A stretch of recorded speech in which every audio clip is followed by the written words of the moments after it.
Well, good afternoon. I'm John Matea, president of the Goldwater Foundation. Delighted to be here this afternoon and delighted to have you join us for the beginning of the 2026 Goldwater Open House. We ran these open houses last year. They were very well received, so we're going to do it again this year. Slight change. Instead of on Thursday afternoons, we will be hosting these open houses on Wednesday afternoons at 4 p.m. Eastern Time. Every Wednesday, basically, except for the holiday weeks. Participating in this year's open house will be all the foundation staff, and I'd ask Shelby Paget and Doug to say hello. Good afternoon. Thank you for being here today. Doug, nice to meet you all again. And they're basically here throughout the year to answer any questions you might have, along with myself. From Scholarship America, Linda Zulsdorf and Laura Mickle, who have a conflict this afternoon, will be doing the work that Scholarship America does in terms of hosting the competition for 2026. And again, we're going to have a group of consultants working with us both on the open houses, and you can contact these individuals and set up appointments with them outside of the open houses. So if you have a particular concern you would like addressed, you can contact these individuals. Bert Holmes, who's a chemist, is not here with us this afternoon. But Carrie, I think you're on. Great. Hello, everyone. I'm Carrie Karuxtis, recently retired from Harvey Mudd College, a college of science and engineering that's part of the Claremont Colleges here in Southern California. It's an undergraduate institution. I've been a Goldwater reviewer for, I think, the past 7 years, and a consultant for the past 3 years. And I'm very happy to be participating in these open houses. You'll see that I've prepared some of the presentations that we have on our schedule. And as John said, I'm available outside of these open houses to answer questions, the kinds of questions that I've had campus representatives direct to me in the past have really focused on the application, trying to get a better idea on how to address certain questions, trying to see how a particular response to a question might be improved or strengthened. And I'm happy to do that for anyone who might be interested, and also just happy to talk about, particularly for those of you at undergraduate institutions, certain things to think about in describing your institution and the availability to students of research and advanced courses. So happy to help in any way that I can. Thank you, Carrie. Babs, I know you're here. Yeah.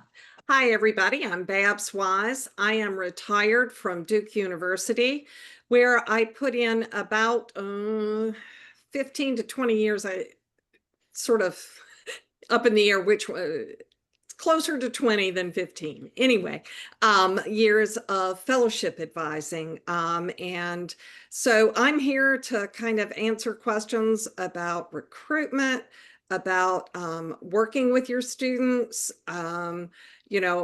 tips and tricks that we used at Duke, and things that I've learned from other fellowship advisors. So any of those kind of questions or anything else, I'll do what I can to get you on the right track. Thank you. And all the campus representatives have received an email from us, and that email has all of the email addresses of the consultants who will be working with us this year. Paul, I know you're here on the line too, so say hello. You're speaking of Paul Zorn, I think, right? I am. Okay, good. There are two of us Pauls here. It's a dying out name, I'm told, but anyway, here we are. My name is Paul Zorn, yes. I am retired a few years now from St. Olaf College in Northfield, Minnesota, an undergraduate liberal arts college. Um, that has a pretty long and quite successful history of participation in the Goldwater competition. I served as sort of on the committee that helped select Goldwater scholarship applicants for some years at St. Olaf, and as a department chair, partly as a department chair in that context. My area of academics is mathematics. So I guess if my wheelhouse, let's say, in terms of being a consultant here, would mainly have to do with mathematics and perhaps some of the special features of liberal arts colleges. So happy to be here, and I'm happy to email with anybody who has specific questions. Is Julio here? He was going to be late, so he may not be here. As the same with Paul Yoriyama. Is Paul on the call? I don't see either of them, John. Okay. Julio is in the life sciences, and Paul Yoriyama is a physicist, biophysicist, actually. So we cover the fields pretty well with this year's consultants group. So thank you for those introductions. And now we'll talk a little bit about what the 26th Goldwater competition is going to look like. There really aren't many changes to this year's competition from the 2025 competition. Our mission has not changed. Our level of financial support has not changed. The eligibility requirements have not changed. The fields of study have not changed. But I do want to point out that the field of study that the student puts in their online application determines the background of the reviewers who will be reading their applications, not necessarily by sub-discipline, but certainly by major discipline. So if a student selects chemistry as their field of study, that student's file is going to be read by two chemists. If the student selects physics, then a physics and/or an astronomer will be reading that student's file. And the application elements haven't changed. There's the student online application, the transcripts, the 3 letters of recommendation, and then the research essay. What has changed this year is how we're dealing with AI. Goldwater's position is students can use AI in their application and in their research to the extent that it is allowed by each student's university. There will be 3 questions on this year's application related to AI. Was an AI tool used in the application? What AI tool was used? And how was that tool used as part of the Goldwater application? Last year, we did not present the answers to questions like these to the reviewers. This year, the reviewers will receive those answers.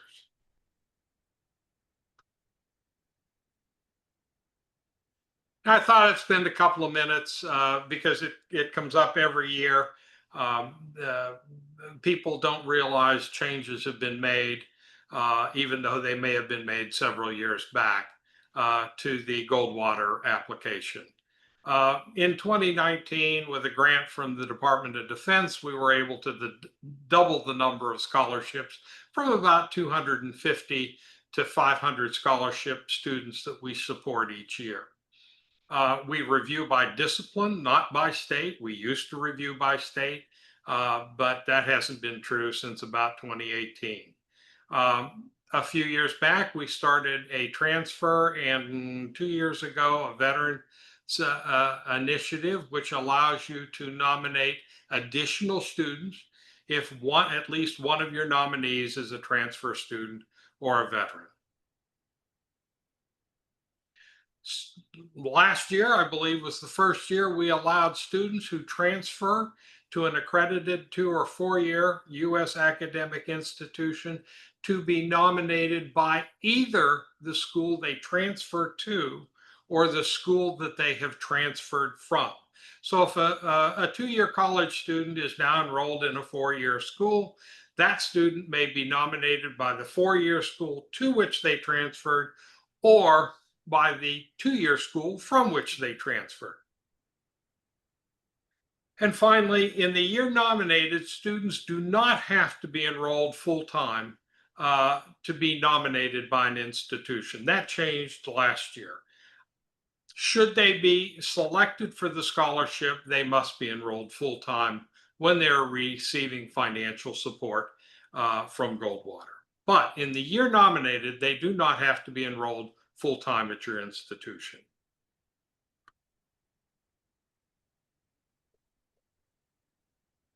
The selection process has changed somewhat over the last several years.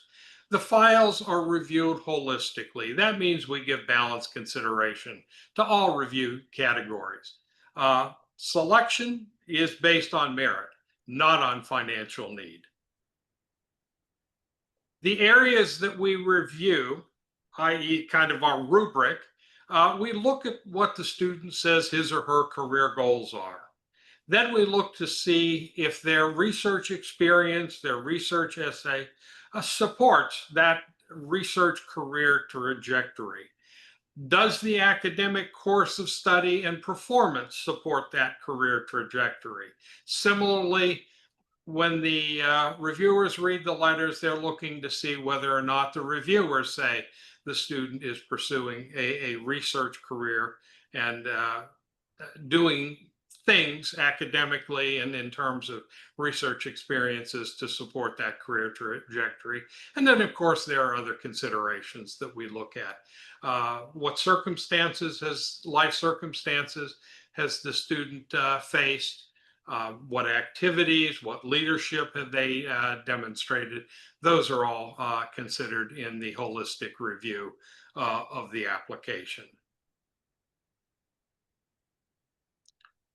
We often get questions about how our files are reviewed by our reviewers. This year, we're going to have a team of 100 individuals reviewing the 1,350 to 1,400 nominations we typically receive. Those 1,350 or so nominations are divided into, by discipline, 30 application packets. And that packet of 30 files is going to be read by a 2-person review team. That 2-person team will identify 6 to 7 of the 30 students as scholars. The team members have to agree on who those 6 or 7 students are.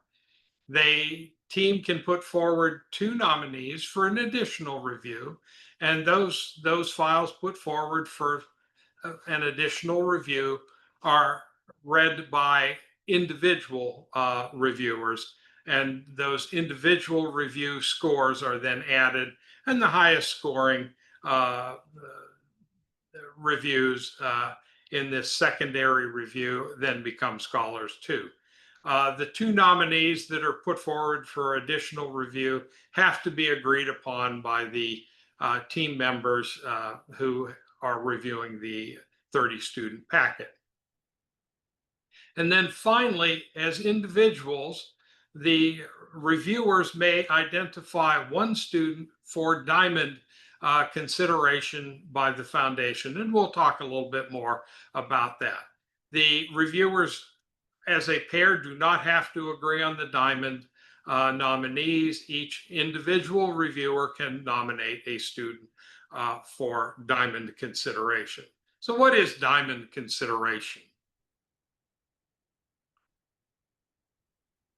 What this does is it enables reviewers to help level the playing field, i.e. take into account the fact that all students don't have the same opportunities. Students at a 2-year school may not have the same research opportunities as students at a four-year school. But we do expect students who are put forward as diamonds to exhibit the ability, promise, and interest in a research career that other students who have been nominated exhibit. But because of various life challenges, they may not have the same level of productivity or experience as other applicants. Some characteristics that might lead a reviewer to designate a student as a diamond is that they come from a first-generation college family, a non-traditional student, community college. We've seen homeless students nominated, among others. The diamond category is an internal designation only. Once selected as a Goldwater Scholar, that student is a Goldwater Scholar. That student is not a Diamond Goldwater Scholar. They simply disappear into the pool of Goldwater Scholars. So we would encourage you as CRs not to be reluctant to nominate applicants who have faced life challenges, but who have persevered and show promise and ability to pursue a research career in a STEM area. The diamond category is not a nomination category. It is simply a review category that we use to identify a particular set of students who then get a review by the foundation.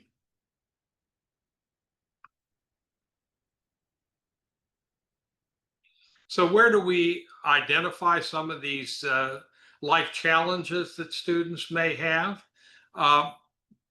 The optional question is where most of that is identified. And so the student has an opportunity in the optional question, and not all students will complete this question, to describe an activity, an experience, a life challenge that has influenced their education, and it can either be positive or negative, and tell us how they have utilized that challenge or experience and dealt with it.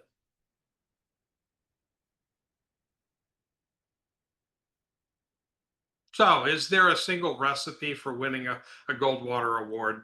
The answer to that question is no. But there are characteristics that we routinely see in a strong application.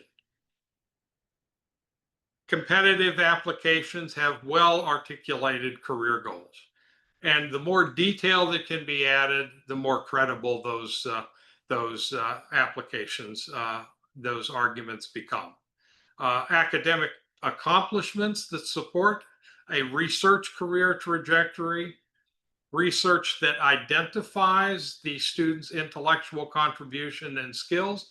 And that's why we emphasize in the research essay that the student use the word I when describing what their contribution was to the research project and what they learned from the research projects that they've been involved in.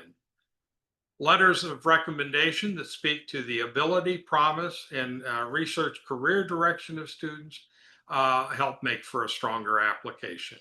And then finally, evidence that students have made the most of opportunities that are available to them. And again, not every student has the same level of opportunity.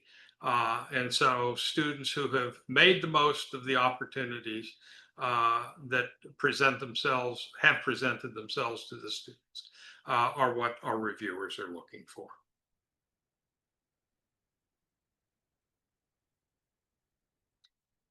So we have help available throughout the course of the application cycle, which starts on the first Tuesday in September. And as in past years, the applications are due on the last Friday in January. So we're going to be here to help you from early September through late January. For policy questions, you should call either me or the Goldwater staff. Questions related to the online application and your CR dashboard really should go to, excuse me, Scholarship America, because actually they have direct access to your dashboards as CRs. So if you're having an issue, they can look at your dashboard live and help you resolve your issue. And also questions regarding student payments should go to the administrative staff here at the foundation. The reviewers and fellowship advisors who are serving as consultants this year, as they've already said, will be joining us weekly for the online open houses and are available to you for individual consultations throughout the September through January period. There will be a special session. The open houses are really intended for campus representatives. If you would like to bring along a research mentor to your open house, you can certainly do that. We encourage you not to bring students to the CR open houses. We will have 2 open houses on the schedule directed for students. The first one, I believe, is on September 17th, and we'll check that date in a moment. And there you're going to have Goldwater ambassadors, students who are Goldwater scholars, who are members of the Goldwater scholar community, to address, to encourage your students to apply and to address some of the questions that they may have about the application, and to work with them actually throughout the course of the Goldwater application cycle. And so Sydney and Kayla will be available, as you can see here, on the 17th of September for a student session. There will be a separate Zoom link that I believe, Shelby, I think we've sent them the campus reps that Zoom link already. She's nodding yes. And I'm sure we will probably be sending it to you again ahead of that September 17th student session. And you should share that link with students who are interested in participating in that open house. Throughout the cycle, we will have question and answer sessions, and then we have some topical sessions that the Goldwater consultants have put together addressing some important topics related to the Goldwater application and how to set up a competitive program and then help with the applications themselves. As we've advertised, these sessions will be on Wednesday this year at 4 p.m. Eastern time. John, just to note and highlight the September 17th student session, there is one at 4 p.m. and there is one at 7 p.m. I know the email had some discrepancies in that time, so just want to confirm for everyone on here that it is 4 p.m. and 7 p.m. on the 17th. Thank you, Shelby. Yeah, please do write that down. I think it may have said 8. I'm not sure how we did that, but it is 4 and 7 p.m. Eastern time. And so you can contact me at goldwaterpres@goldwaterscholarship.gov at just about any time you'd like, and I'll be happy to answer emails that you send me throughout the competition cycle. With that, I'll open it to the consultants to see if they have any additional comments they would like to make, and then we'll open it for questions. We do already have a question in the chat, and so I thought I'd share that. Could you possibly say more? And I think this is probably for John, Carrie, and Paul. Thanks for the session. Could you possibly say more about how reviewers will perceive the various responses they may see to the AI questions? How would they look upon someone who used AI for editing differently from someone who used it to generate ideas and so on? Well, certainly, I think AI is a train coming at us, and we're learning how to use it as time goes along. We certainly want students to follow whatever guidelines their individual institutions have put forward about using AI through their campuses. I see, and of course, we're wanting them to use it ethically and responsibly. I can see AI being used and possibly to help students find graduate programs that are doing research in their particular area of interest. So that's one constructive use of AI I see. How students are going to use it in their individual research is really going to vary by discipline. But I can see where in the application process, a search for graduate schools, for example, might be a quite legitimate use of AI. Paul, Carrie, do you have any thoughts on this?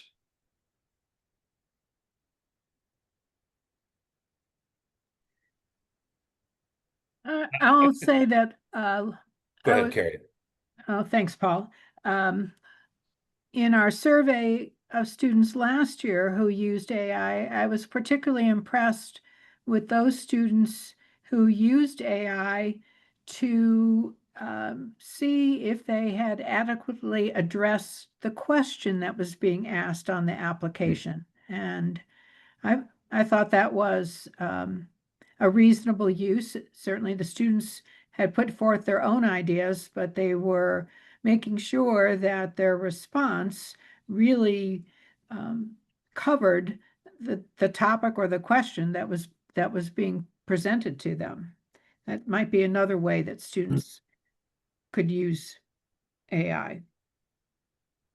Yeah, I could imagine, I guess, that students would use AI.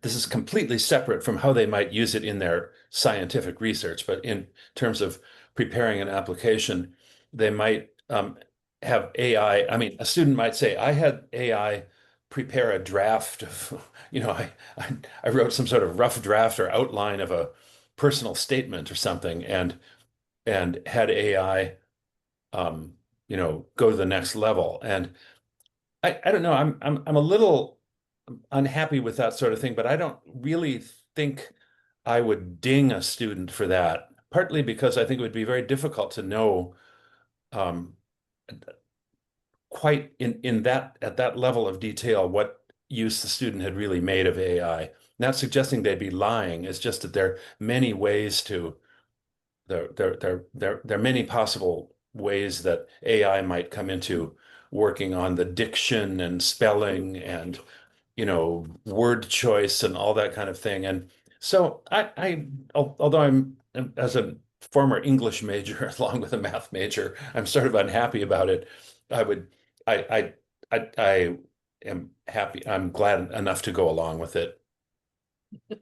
Yeah, and what we were seeing last year, and again, the student individual responses weren't shared with the reviewers last year. We pulled it all together after the review to see what the responses were that we had collected independent of the student online applications, and then shared that with the group of reviewers. And basically, the students emphasized those that used AI, and it wasn't as reported anyway. It wasn't a large percentage. It was something down in the neighborhood of 15, maybe 20% of the students said they used AI. They used it. They emphasized that they had written the material first, and it was their ideas. It was their answers to the question, and then they used it to polish their narrative responses, for example. We had several students who said that they were not native English speakers and that they used AI to polish their narrative responses. And personally, I see that as how AI is going to be used pretty extensively going forward, not only for Goldwater applications, but for applications in general. There is a second question if y'all are ready. And I think this one is primarily to John. I don't know, the others may have something. If I have a student who's a double major in math and chemistry and has done research in drug design, computational chemistry, and math, who should review him? Should the reviewers be chemists or mathematicians? Well, the answer to that question is that's the student's decision. If the student is basically a chemist who's using some mathematical tools and really wants to have that research proposal, research essay reviewed by chemists, then that student should list themselves as their field of study is chemistry. If they're a mathematician who just happens to be applying math to a chemistry problem, and they would like their research essay reviewed by mathematicians because they are mathematically inclined, that's their career research direction, then they should list field of study as mathematics.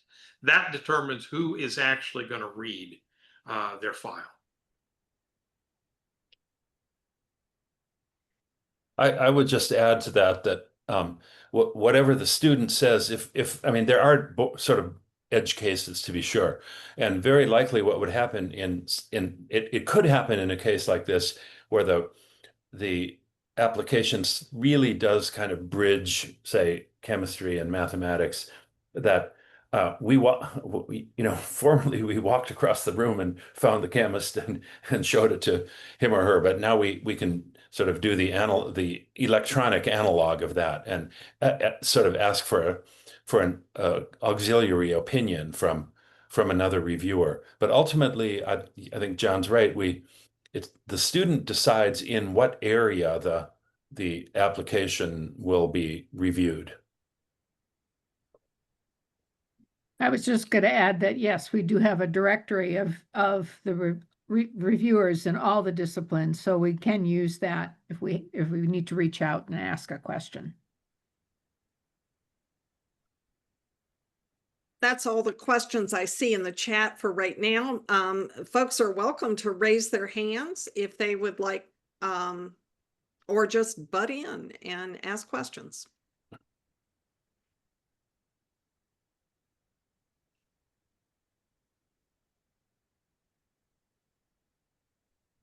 Can't find raise hand anymore. They changed. Every time I log into Zoom, it's a little different. And I was just typing away while you said if there's any questions. Yeah, so as a fairly new campus representative and former Goldwater scholar, question, what advice do you have for campus representatives who have to have difficult conversations with students who some of whom barely meet the qualifications? That online it says minimum GPA of 3 out of 4, but that opens the door kind of wide. Mm-hmm. And for schools like mine that don't yet have a formal internal competition, because we just haven't had a lot of applicants, when I'm looking around at other schools, I see a lot of bigger schools saying, oh yeah, our internal competition is 3.5 and up and 3.6 and up, just so it's, I'm in the position where I have to have a meeting with a student in a week, and I'm hoping that I get a 4th and a 5th applicant that will basically bump that person out of winning an internal competition, because the student, I'm assuming that this student doesn't have a chance based on what I've seen from their fairly assessment. I think that students have a chance based on what I've seen from application, what would be their application. So what advice do you have about, I mean, I want all students to succeed, of course, but I know this is a very competitive award, such that before Babs responds to that, let me say that, if there are circumstances that have led to a low GPA, we have been downplaying GPA over the last several years. We have students who have been selected for a Goldwater scholarship with a 3.15. We haven't gone lower than that at this point, but of course they skew to the high end. But there are reasons, if you're homeless trying to figure out where your next meal is going to come from, there's a good reason why you might have a 3.15 GPA. Okay, and so that's the kind of thing that the Diamond initiative is looking at. So don't necessarily exclude that student, but if there's no good reason that the student has a 3.15, then you probably should be looking. And I'll let Babs talk Yeah. about how she handled those kinds of situations.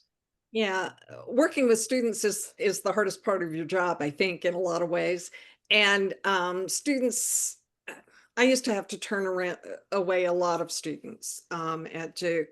And what I was looking for was not necessarily their GPA, but what I was looking for when I was choosing students was who really had the heart for research. Yeah. And, that's the most important thing. So, what you can do is say, hey, we've had winners from our school before, but let me tell you a little bit about the depth of their research. Do you come up to that? Right. In the end, though, if you only have 3 applicants and you've got the time, which is a hard thing to say, it's well worth mentoring a student through an application. They will learn how to write an application. This could be the first one. And it's well worth walking them through because there are going to be other applications down the road. And forming a good rapport with that student can also find you other students to apply next year. So, it all depends on your ability to handle that. Okay, so I should not, the other side of that is to worry, oh, does it look bad on us if we send in one after another terrible applicant who barely meets does that end up leaving a stink about our school name? I don't want that either, but. I don't think it would. The others can answer, but they get so many applications and you're reading only in your discipline. So you don't know that last year your school sent a horrible person in math and this one's in chemistry. They don't know that. So, yeah. I look at applications as a time to teach. And it's a time to help a student move forward. And, if it's a little bit of time on your part and you have the space for them, I would do it. Okay, that's good advice. Thank you. And I would endorse that statement by Babs. Again, I view this as an opportunity for students to learn how to write an application. We want them applying for applications for fellowships and scholarships yet to come. And of course, whether they win a Goldwater scholarship or not, we'd like them to go to graduate school. And so the work they've put into the Goldwater application, students use time and again for these other applications that are yet to come. And there's precious little help, that these students receive in developing an application. And so you have an opportunity is the way I look at it. One of the things that you could do also is, some students, once they learn how much work it is, they don't want to follow through. So one of the things that I did at Duke was require a fair amount of writing before I chose my 4. And so that, set a high bar. It brought my numbers down some. And anyway, that might be another way. Okay, great. Thanks. That's really good advice. I really appreciate it.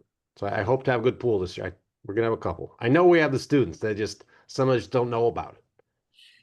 That's the hard thing. And once you get a winner, that winner is responsible to help you find the next year's group. Okay. I'll tell him next time I see him. It was 2 years ago. But Yeah. no, we're very optimistic. We have some good students that aren't getting noticed. So Yeah. Your winners are your best advertisement.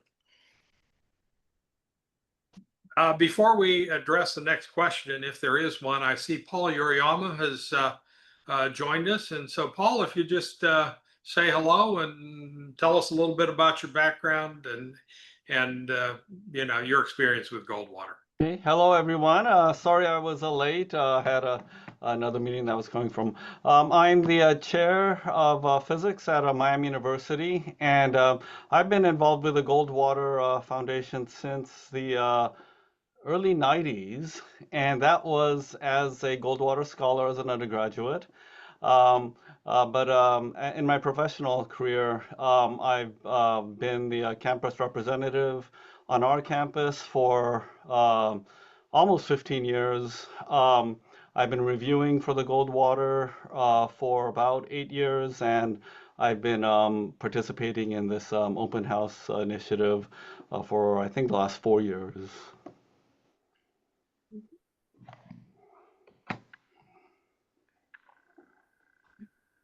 Babs, do we have any more questions? Not in the chat, but I'm sure there must be somebody out there where, we'd love to answer other questions.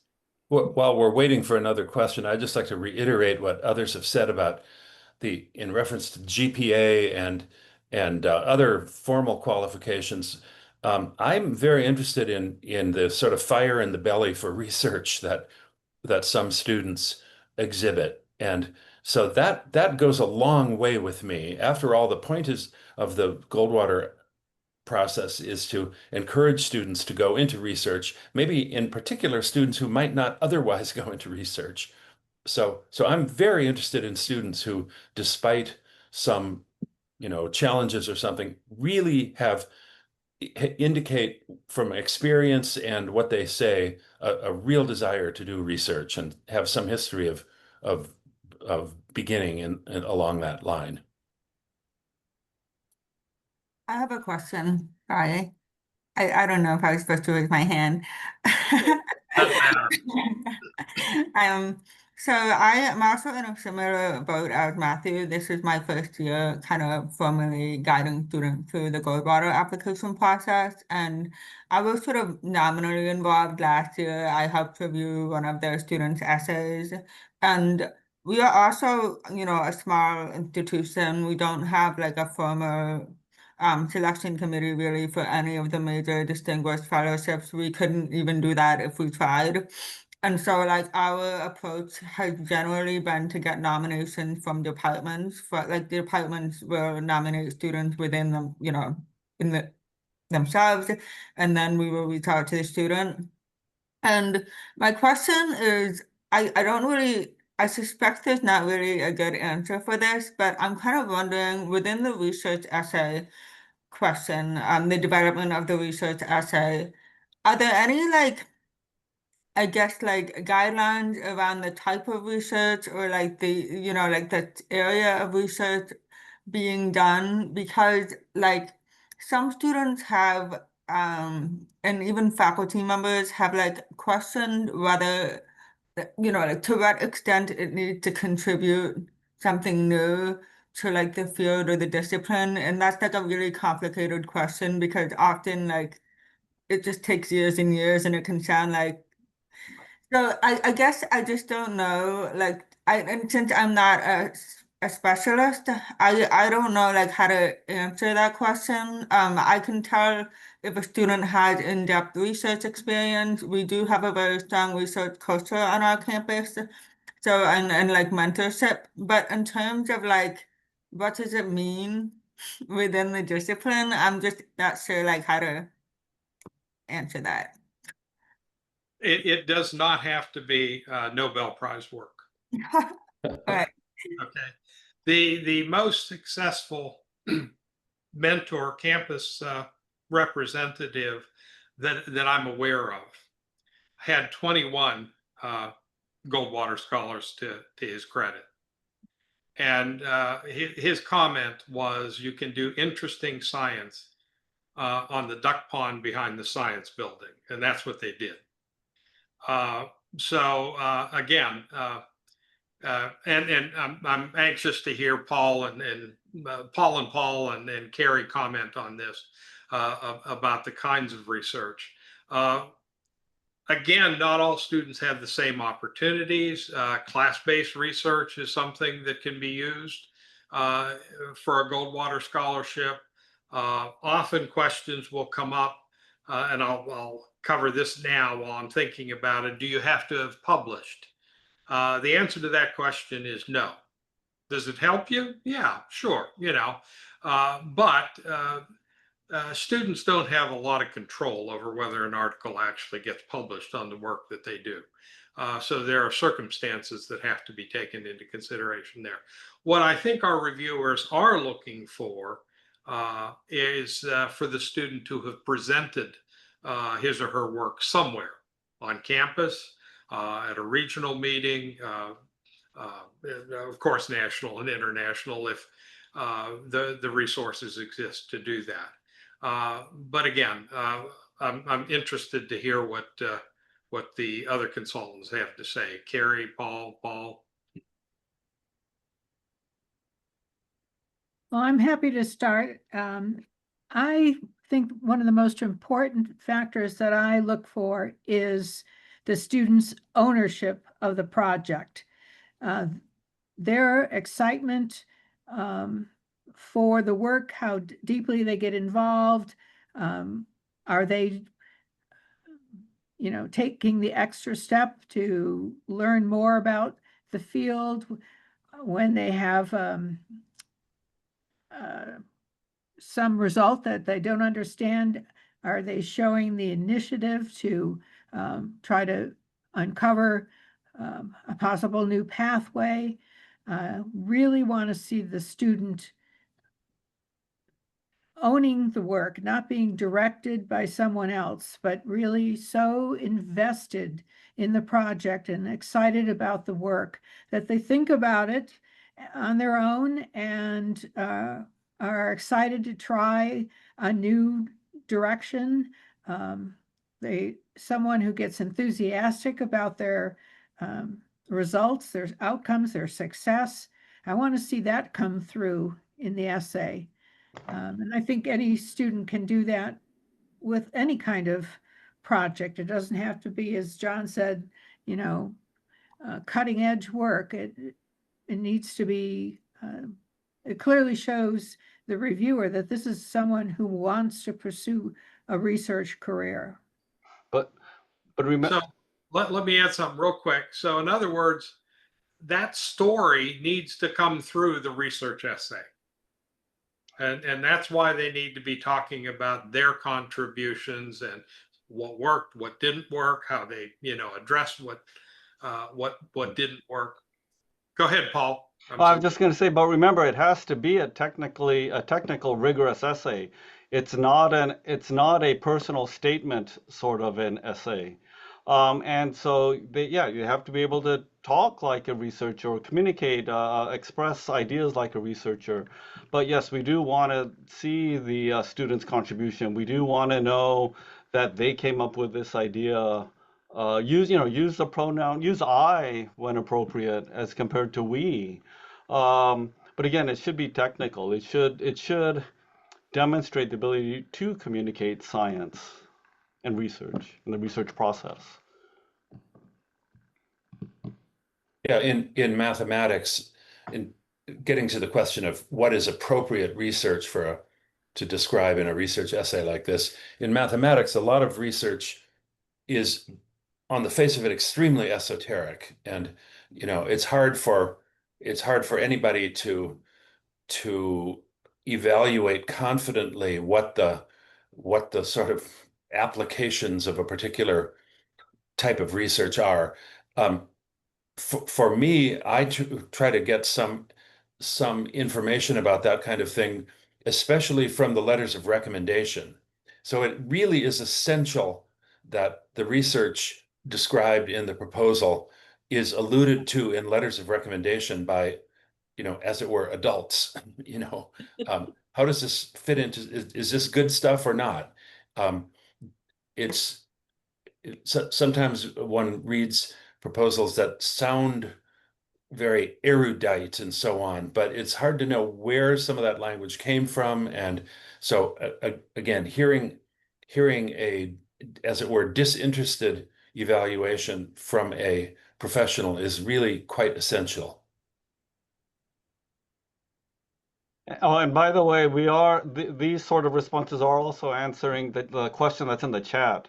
How do we measure the applicant's passion, desire, propensity to go into research, and so forth?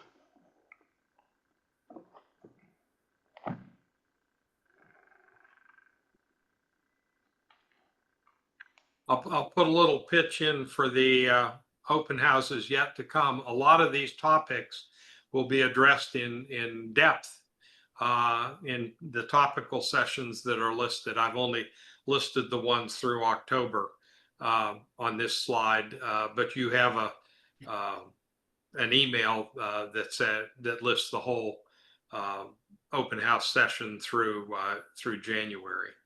And again, a lot of these topics will be addressed. And of course, you can always bring up the questions in any of the sessions, but certainly particularly during the question and answer sessions. Another question out there?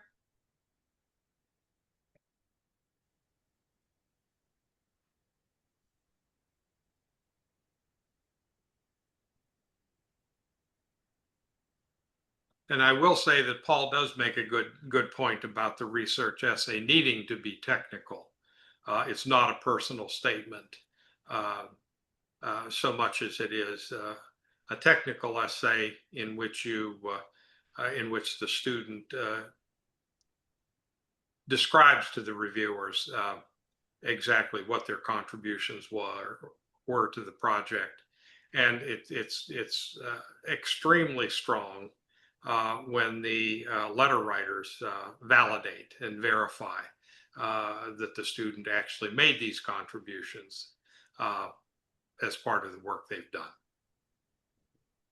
And contextualize. Mm-hmm. Yeah.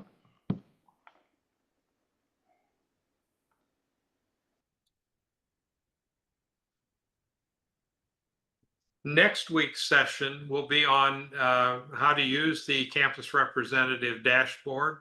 Linda Zulsdorf and Laura Mickle will lead that session on August 27th. And they're the ones with the expertise that allows them, if something goes wrong, or if you just have a question, to address that question. As I said earlier, Linda actually can gain access to your dashboard, and if there's a problem, figure out what to do to address it.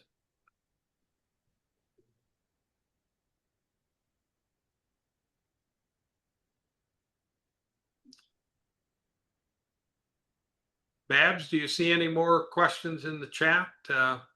If not, we can call this session a few minutes early. Can I say one thing? Sure.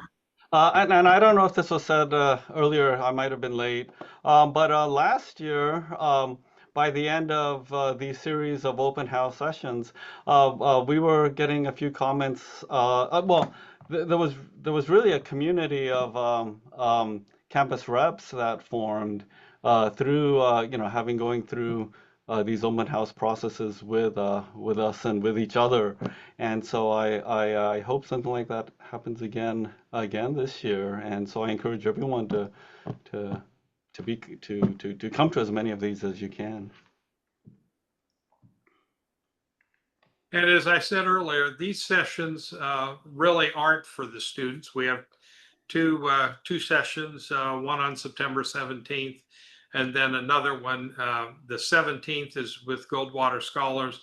There's one in November, and I don't remember the date, in which the consultants will be available to meet with your students to answer any questions they might have about the application that they, by November, should be, have put some time into and have some specific questions that they might like to get addressed.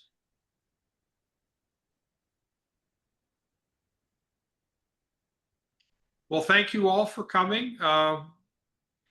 We couldn't do what we do without the campus representatives. So we're here to provide as much help as we possibly can. And so you utilize the consultants and the staff and the folks from Scholarship America.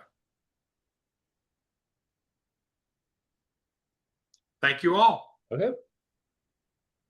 See you next week.